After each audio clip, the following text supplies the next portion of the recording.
دل تاریک من دارد به سوی ماه می آید.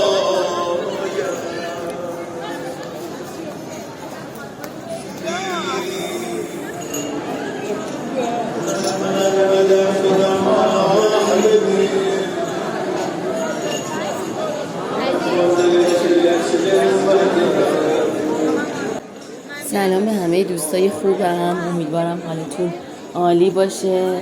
ما امروز اومدیم حرم امام رضا و یکی از چایخونه‌های زیبای امام رضا، چایخونه صحن کوثر، که شما وقتی از ورودی باب رضا بیاین و داخل حرم امام رضا بشین و وارد صحن کوثر بشین با این چایخونه خوب و زیبا روبرو میشین.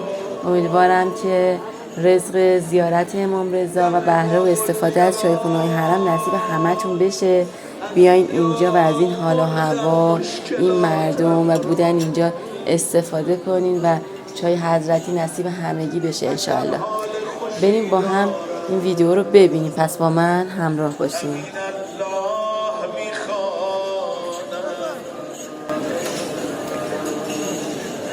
نشستم روبرویت آمدم ای شاه میخوام، یا امام رضا بزرگ کشور ما، همه دار و ندار ما، همه هویت و رسالت ما، همه دارای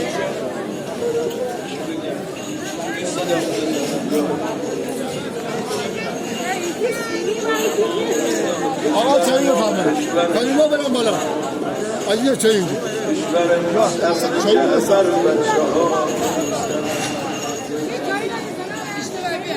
بزرگ کشور ما، آبروی ملک ایران،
حرکت ببر یا الله فقط سجه خالص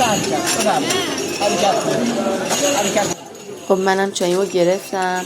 امیدوارم بودن تو این حال و هوا و نوشیدن چای حضرتی نصیب همگی بشه انشاءالله و امیدوارم از دیدن این ویدیو لذت برده باشین. لطفا ویدیو رو لایک کنین، نظراتتون رو برای من تو کامنت ها بنویسین و ویدیو رو برای دوستانی که علاقه من هستن بفرستین. ممنونم از همراهیتون. تا ویدیوی بعدی، خدا نگهدارتون.